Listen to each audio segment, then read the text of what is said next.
Marxism and religion? What exactly does that look like? We're talking with philosophy professor Ben Burgis today from Give Them an Argument. Check this out. This is TenOnReligion.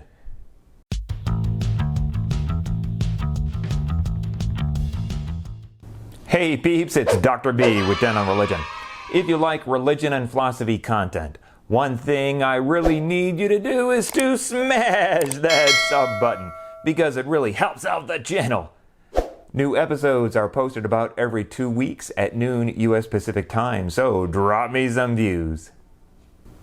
This was quite the interesting conversation, so let's get into it. Okay, we are here with Ben Burgis, professor of philosophy. He's going to talk all about Marxism and religion. How are you doing today, Ben? I'm pretty good. How are you? All right. We're going to start out with a couple of background questions to help us understand this a little bit better. Sure. And I want to go back to before Marx and the Young Hegelian movement, sometimes called the left Hegelians. So who were the young Hegelians, and what was their major thing? Okay. Yeah, I mean, I guess, Hegel was, massively influential in, 19th century German philosophy and, had, I think, like, there's probably enough there in Hegel's worldview to appeal to a lot of different people with very different impulses. There's a famous line from Richard Rorty about how the left and right wings of Hegelianism eventually had it out at a seminar called the Battle of Stalingrad in the 1940s. And so, yeah, I mean, the part of Hegelianism that Marx is coming out, as you say, is the left wing. And this is all happening, I guess, politically in the context of, Europe in after the, essentially the defeat of the French Revolution, the defeat of Napoleon and the sort of restoration of some version of the pre-revolutionary order in Europe, and this kind of extended period of reaction that happens until the 1848 revolutions, which Marx and his collaborator Engels are heavily involved with, and so you have all this kind of democratic revolutionary energy that's floating around, and in the the French Revolution was all about political rights and legal equality, but even by the end of that, and certainly by the mid-1800s, people are increasingly concerned with what you would then call the social question, which, is, essentially 19th century speak for once we get, once we sort out sort of basic constitutional liberal democratic rights, which, of course, even that was aspirational at that time, right? That didn't exist yet in most of these places. But once we do that, right, then, what do we have left over that still looks uncomfortably like you have, like a sort of division between aristocracy and peasantry, even in that kind of liberal, commercial society. So, that's people who are concerned about questions like this and who are also influenced by Hegel's view of history, where which really heavily emphasizes kind of the role of ideas. I mean, ultimately in Hegel, all of history is the coming into being of the world spirit that manifests itself in different ways at different times. So it's got this sort of mystical side to it almost, but it's still it's still something that I think appeals to a lot of people who are questioning traditional ideas in different ways. And Marx comes out of that milieu, but he said but he comes to be very critical of this idealist view of history, and even though there's a lot that he maintains from Hegel in terms of the structure of his ideas on the level of content, he thinks that Hegel has to be, flipped around, so it's not this sort of level of ideas and culture that's kind of driving forward the historical process. It's material factors, right? So hence historical materialism. And when Marx says material, I think there's a lot of confusion about this, because I think people hear materialism and, depending on sort of what your associations are in terms of philosophy or anything, you might sort of think of like a kind of metaphysical materialism. Yeah. Like, oh, there's, it's all just, it's all just molecules or whatever. Physicalism and or something. Yeah, exactly. And, whatever, and of course there's a certain extent to which that maps onto what Marx thinks, but it's also whatever Marx ultimately thinks about that. Materialism in the relevant sense means thinking that these material factors are what's really important in sort of explaining the historical progress. And the kind of material factors he's thinking of in particular are the level of development of the forces of production. So that's roughly the capacity of a society to produce stuff. Do you have agriculture? Right, do you have right, industry? right. What kind of agricultural industry? And then the relations of production that Marx thinks are downstream of that. So do you have lords and serfs? Do you have capitalists and workers? So Marx initially sort of felt like he fit into this group, but then he decided that he's going to leave because this isn't what he thought it was. Yeah, I think he evolves in this sort of steadily more materialist direction. There's a famous,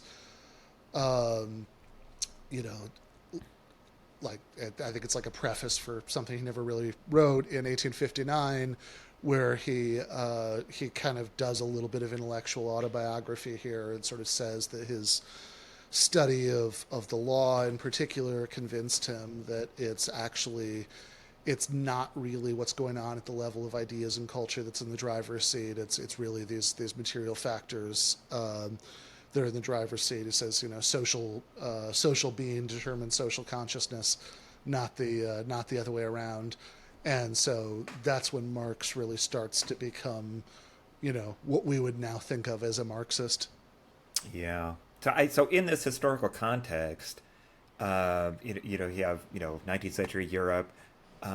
Basically, it's just Christianity, Protestant or Catholic, some Judaism, not a lot else that most people would be familiar with. So what is Marx's view of religion in that scenario?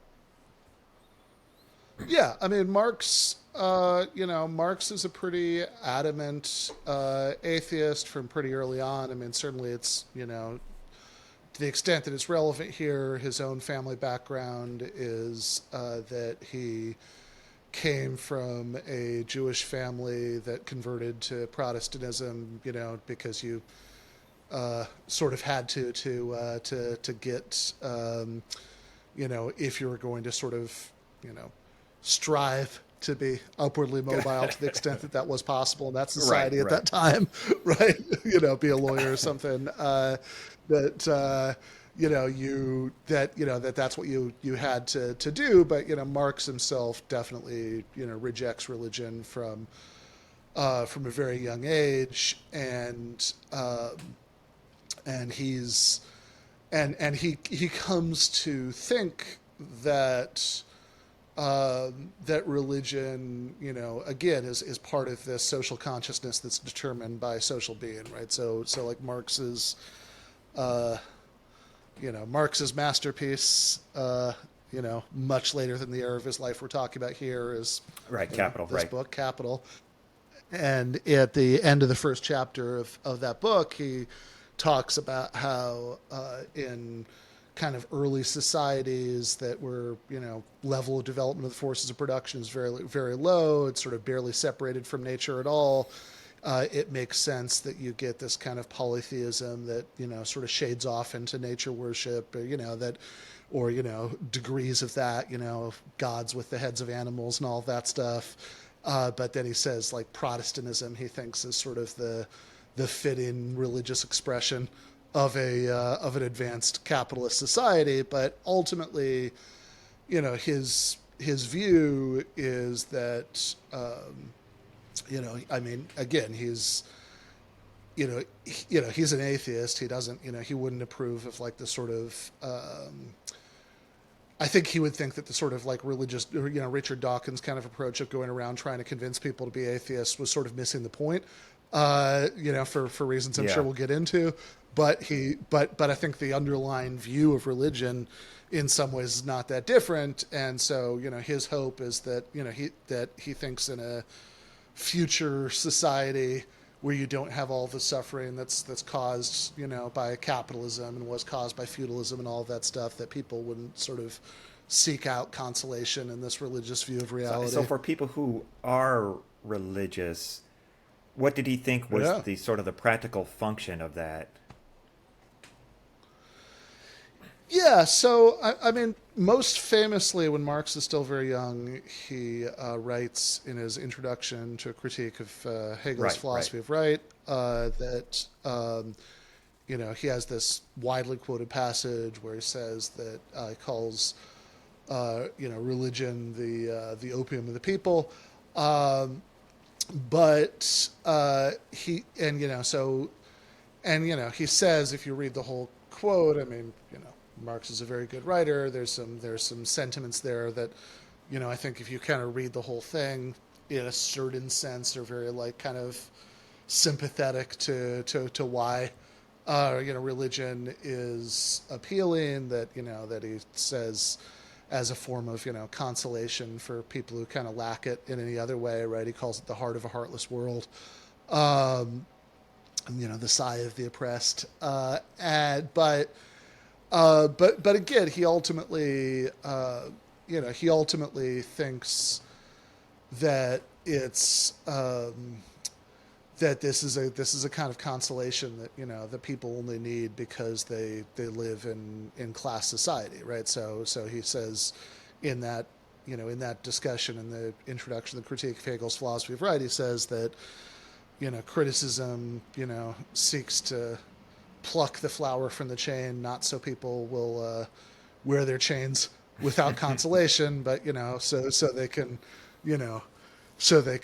throw off the chain, right? So that's like Marx is most militantly anti-religious, but I think the reason that I say that I think that he would think that the sort of Dawkinsy approach would miss the point is that I think a big theme running through a lot of Marx's work in a lot of contexts is that,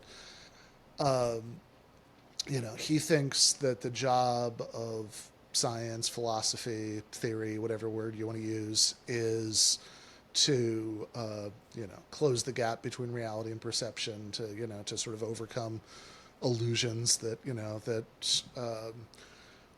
ideology that makes us see the world in ways other than the way that it is, but that he thinks that very oftentimes that's not a purely intellectual project, because there's some illusions that aren't just a result of people sort of doing mistaken reasoning, but they're the product of social conditions. Yeah.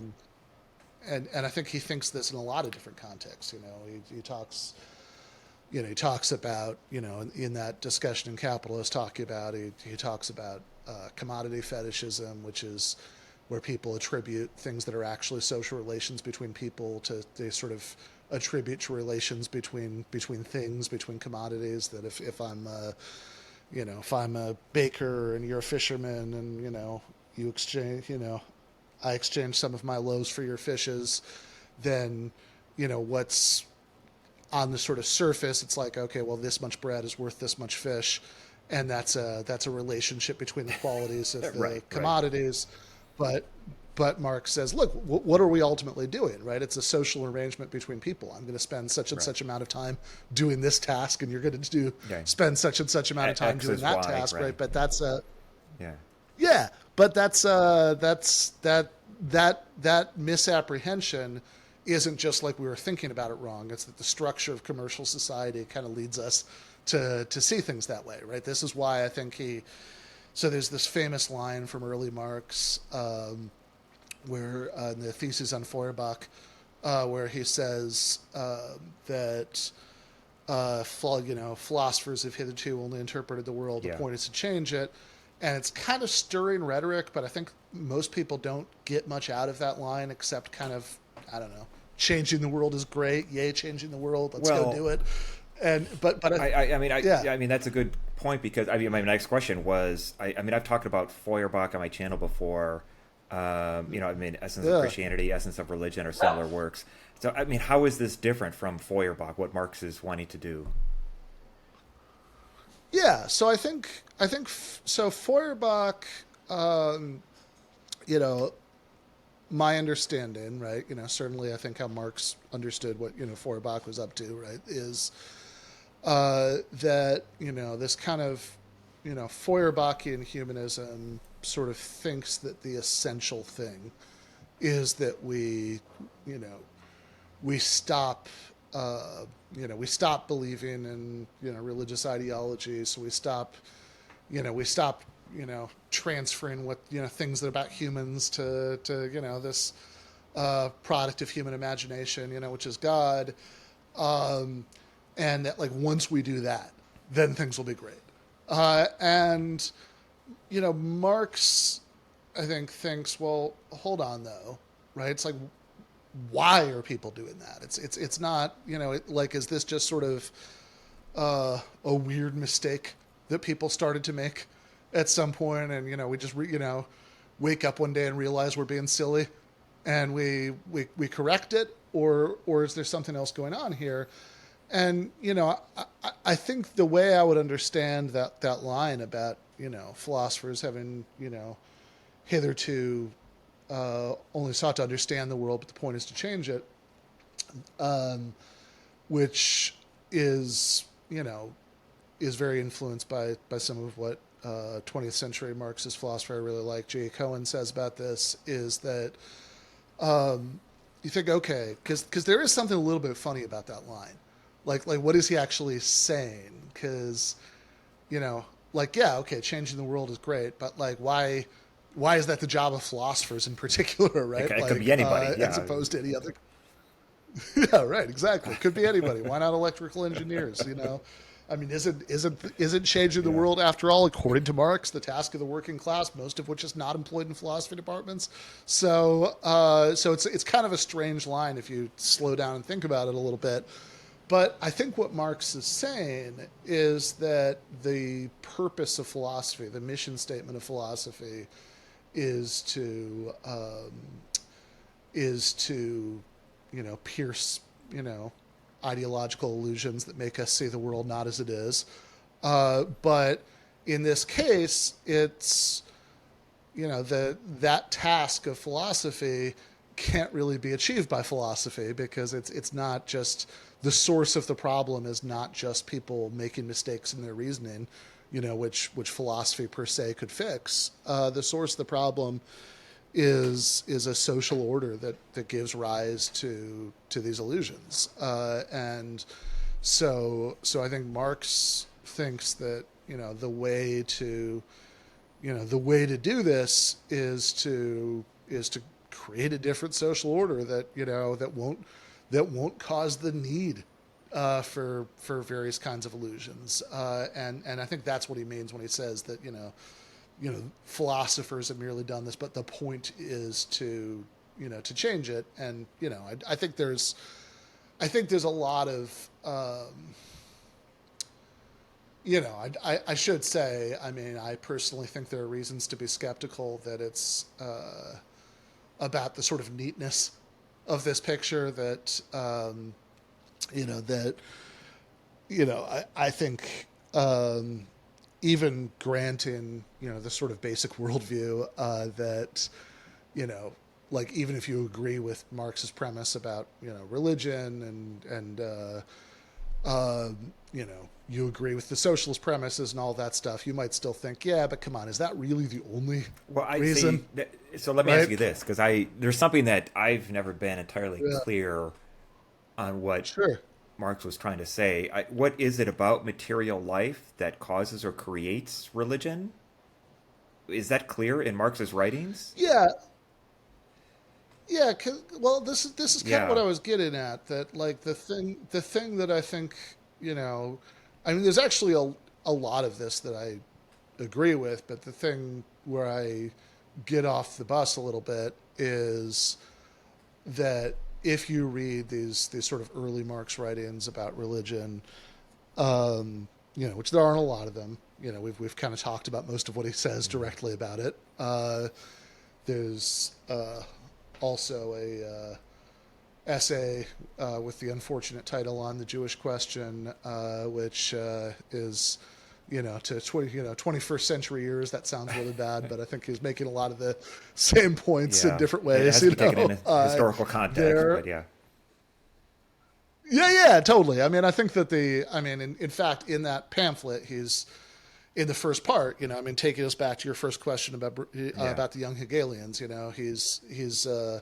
He's arguing against one of the Young Hegelians, Bruno Bauer, who basically thinks that that in order to have a sort of secular society in the future, Jews should have to give up their religious particularities, to sort of join in, the larger society. And in the first section, Marx is actually arguing against that.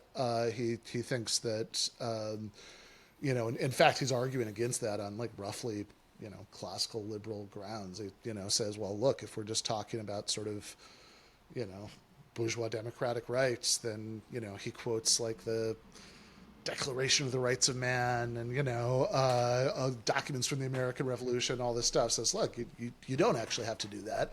We can all have legal equality.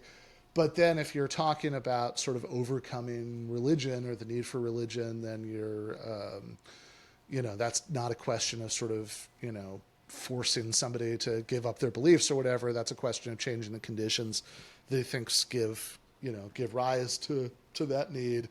And then in the last part, in the course of making that point, because he's writing this in the mid 19th century, where if you're grading it on a curve for if you're grading it on a 21st century curve for anti-Semitism, like the least anti-Semitic people are crazily anti-Semitic, and so he used makes a couple of jokes and metaphors that I think don't read well today in the course of explaining that point, even though I think on the political question, he's actually on the right side. But yeah, in the so in these early writings, right, on the Jewish question, the introduction and critique of Hegel's philosophy of right, these Feuerbach a little bit, where he's engaging about religion, and he does it a little bit like the passage in Capital later on, but it's mostly in these early writings. The suggestion seems to be that the sort of need for the consolations of religion comes from the suffering that's caused by class society. And I actually remember, I wish I remember what book this was in, but I remember reading something by Cornel West many years ago where he I think put this very well, and I'm kind of semi-stealing it from him, but it just seems like ultimately, look, I mean, even if I mean, I'm an atheist, but like, I don't really think that the sort of emotional appeal of religious belief would cease to exist because if we had like more benevolent social institutions, that just seems to me to maybe be one of the Marxist arguments that that I just find the least compelling, just because life involves lots of suffering quite apart from like unjust or unequal social institutions. That people, there's disease and death and heartbreak and all of that stuff, and all of the you could have like a we could be living in a sort of state of I don't know what the kids call fully automated luxury communism, 300 years in the future. And, poverty could be strictly something people read in history Yeah, books. And I think Star just Trek, like Star Trek human universe or life something. involved. And, yeah. Yeah, exactly, right? We could be living in the Star Right. Trek universe, and I think human life still involves Yeah. enough of these things that I think a lot of people are going to, see a pretty powerful emotional pull to thinking that this isn't all there is. I mean, I think that might just be a kind of persistent feature of the human Yeah, condition. because I mean, there are, my background is more religion than philosophy, although I've studied some of both. And there are some religions that Sure. are, or sub religions that they do focus more on the temporal, the here and now. They focus less on Mm-hmm. the eternal, the pie in the sky, and all that kind of stuff. And I mean, I'm just wondering if Marx would have been aware of this, if there would have been ways to interpret religion such that it focuses more on the temporal, and if it does, would those interpretations of religion be more amenable to Marx's other views on, be it economics or politics or something like that? Yeah, that's an interesting question. I mean, I think that when Marx is writing, I think he's thinking of like, really, I think like pretty much every atheist writer in 19th century Europe. I mean, I think like, Christianity is really the religion that he's Mm-hmm. thinking of, right? I mean, that's the one that he's, um, you know, despite being ethnically Jewish, by far the most familiar with. And, I think that this is, I don't know. I mean, I don't see a lot of evidence from any writer I'm really familiar with from that, or sort of even a little bit earlier in Western philosophy, who seems to be that focused, like who seems to be that interested in the existence of other Right. religions, Yeah, yeah, other yeah. Yeah, places. I not in the mean, 19th century, even when like, At least not to the yeah, late yeah, 19th yeah. I mean, century, but yeah. even going back to like, I mean, obviously a couple hundred years before the era we're talking about, but like, I don't know. I'm just thinking about the way that like, even when like John Locke or somebody like occasionally throws in a little dig at Islam, I don't think he's really talking Yeah, about yeah, Islam. yeah, He's yeah. really using it as a metaphor, for Yeah. Christianity. Well, you've indicated in the past, and that I mean, Marx is somehow Or kinds of Christianity he doesn't like. that But yeah, go well, ahead. I was going to say Marx is incompatible with postmodernism. And so, how does that work? What effect would that have on religion?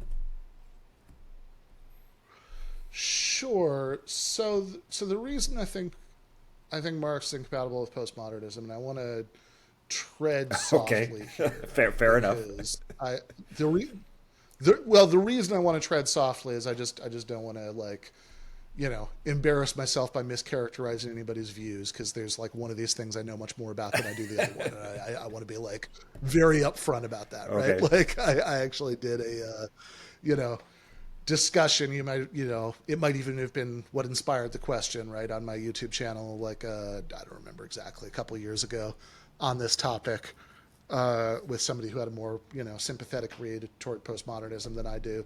And I think one of the things I said at the beginning of that discussion was like, look, if you tell me that some of these thinkers are saying something different than what I think they are, I'm pretty much going to believe you, because this Yeah, is, nice. in some of these cases, my experience of like reading them has just not been helpful to the purpose of like having a good sense of how some of these views are supposed to cohere together. But yeah, look, I think that the points of tension that I would see between Marxism and the sort of views people often seem to be thinking of when they talk about postmodernism have to do with truth, and they have to do with the sort of relationship between like ideology and material reality. So I think that I do feel like there's like disconnect there or something. so sorry. Can you Do say you what think you mean? there's a disconnect there? Oh, Okay. yeah. So I think that So I think that there is, again, a lot of what people seem to have in mind uh, oftentimes has to do with certain kind of skepticism about kind of realist notions of truth, and in particular about the idea that that there's like objective reality is discoverable by doing science in a way that doesn't just I don't know. I guess I'm thinking here about like the Foucault stuff on like epistemes and all of that. Like it seems like that there's that if to the extent that what we're talking about is some sort of skepticism about the idea that like kind of ideologically neutral scientific knowledge of the world is possible. I think some people would hear that and think, oh, well, see, this actually kind of lines up with Marxism because we're sort of being we're doing like hermeneutics of suspicion stuff. We're saying that there's the that things that seem ideologically neutral really aren't, and they really reflect class interests or whatever. But I think you kind of need to have some discoverable objective knowledge of the world to make sense of Marx's picture ultimately. So if you have on this view, if you've got you've got like the level of development of the forces of production at kind of the base of the whole picture, and then you say, well, what kind of relations of production you have are ultimately rest on that, and then that itself is the base of sort of current arrangements of society, that how everybody spends most of their days, and how people get fed and all that stuff is the fundamental thing that society is organized around. And then on top of that you have this legal and political superstructure, and and you certainly think that wherever exactly you think ideology fall into this, some later Marxist thinkers, Marx himself doesn't talk this way, but some later Marxist thinkers will talk about like an ideological superstructure. And even though Marx doesn't use that phrase, he certainly says things that seem to gesture in that general direction, that social being determined social consciousness stuff. And, he clearly thinks that at least some ideology is superstructural. In other words, like a superstructure is just another structure you build on top of the structure to stabilize it, right? So, and so if you kind of have that picture where it's like, I don't know, the relations are downstream of the level of development of the forces, and all that superstructural stuff is downstream of the relations, and if you think that's even roughly right, then it seems to me that it's going to be a big problem if you don't believe that there is such a thing as like objective, ideologically neutral scientific knowledge. Because look, I mean, the level of, I mean, even at the beginning of the whole picture, the level of development of the forces of production is itself to a great extent a matter of like what scientific knowledge you have. I mean, that's the part that's actually the most important, because like if you kind of imagine, at the risk of bringing down the level of the conversation, the first episode of the TV show Futurama, there's a sequence where Fry is in the cryogenic freeze, and you see what's going on over the course of 1,000 years. And there are a couple times when like alien spaceships come in and they bomb everything, and then it gets rebuilt, and then they bomb everything, right?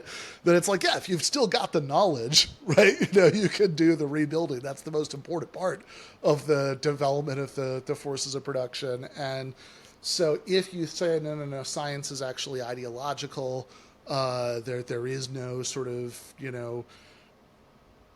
neutral body of knowledge of of the way that the world actually is, then I think that I think that it would be very hard to reconcile that with anything like this. So we can't say it's not everything is not entirely a fabrication or something like that.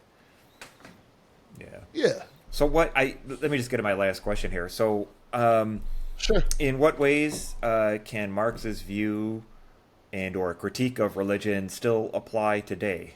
Because a lot of people do that. What does that look like? Because obviously religion is very different now than a century and a half ago. Yeah.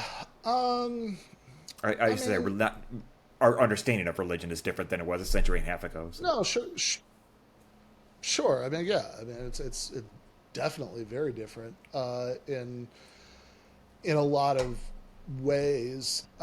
So I think that I mean, we still have a class society, etc. So, yeah, we still have a class society, but religion has like the religious landscape has changed dramatically many times right. in the last century and a half, no doubt about that whatsoever.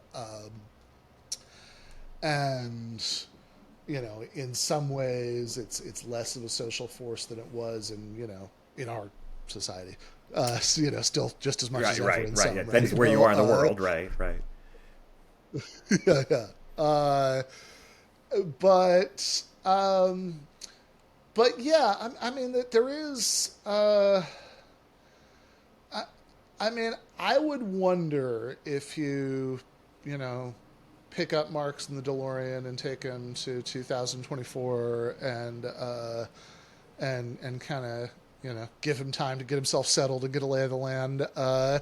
What he makes of some of this, because whereas you can certainly find plenty of instances of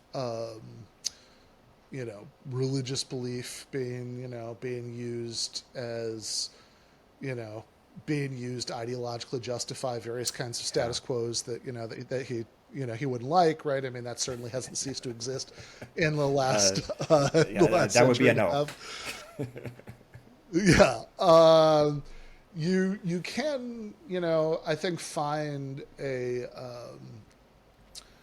much greater diversity. I mean of religious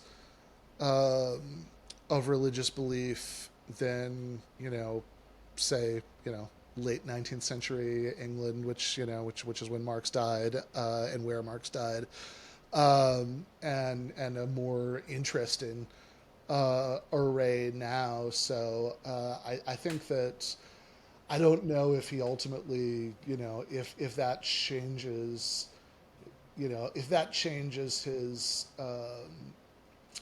conclusions any, or how he decides that, that kind of fits into, what he was saying, really almost 200 years ago for, closer to 200 than 150 for some of these early writings.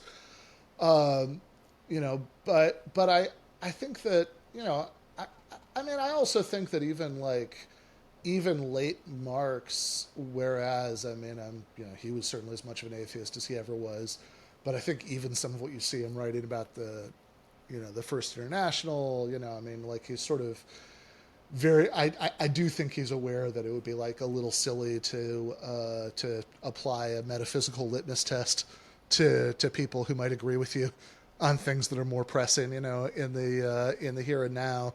And I would hope that would be strengthened by a look at the world as it exists today. That you do so clearly have, you do so clearly have so much of a greater variation of views, and he, I guess all I could say about that is I wonder if that moves him a little bit on that, but I'm certain, I am certain though, like you said, right, that there's no that it wouldn't be lost on him that that the sort of fusion of religion and reactionary politics is still very strong and healthy. Like I think about. I don't know. I think about something like the weirdly fanatical dedication to Donald Trump, who has never done a very good job of pretending to have any idea of what the central doctrines of Christianity are or anything like that by a lot of it, like by the sort of evangelical world. And I think about something Marx writes in one of the prefaces to Capital, where he says that we've gotten to that at this point the established church in England would be more scandalized by a proposal to expropriate 1/39th of its property than to deny all 39 of the Anglican Articles of Faith. Yeah, because I mean, on the one hand, I think of religion has been the impetus for all sorts of things like art and architecture and music and food, and I mean all of these things that are part of just general culture. But then you have this whole entanglement with politics in most, if not every, current nation state in the world. And so it's really that piece is still there.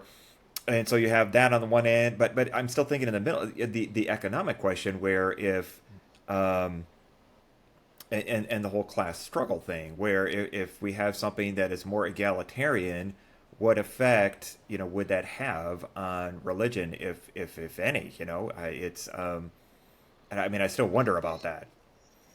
Yeah, I think it's a fair thing to wonder about. I mean, I also, I mean, I think I remember Lilian Sakirchia is a Marxist writer I really like a lot, and I remember her making the comment to me at one point that, look, if you imagine a more egalitarian society where more people have more free time, and and are kind of less stressed about the basics of daily life. I remember her saying, "Is like, look, maybe if anything, religion gets weirder because people have more time, to and energy, to devote, to devote to that, and so maybe you get more of a flowering of like, of different kinds of religious belief, that we haven't thought of yet, and maybe ultimately, trying to predict." What happens to religious belief in a very different form of society, is as futile as it would be for somebody in like, I don't know, that's France in the 1790s. Try to think, okay, once this liberal capitalist project is really up and going, what does that do to religious belief? Yeah, because I mean, even when I think about certain traditions that are more missionary focused or minded than others, be it Buddhism or some versions of Islam or obviously many versions of Christianity, and they go into new places, and one of the first things that they do if they want to be effective is they try to address material conditions, people's housing situation, their food situation, and so on and so forth. Do they have clean water? They address these first in order to have their message be heard, if you will. And it always makes me wonder, okay, if they're doing that, that says something, that means something, where economics is a part of this, and if if that had already been addressed in other ways, why would religion have to go there?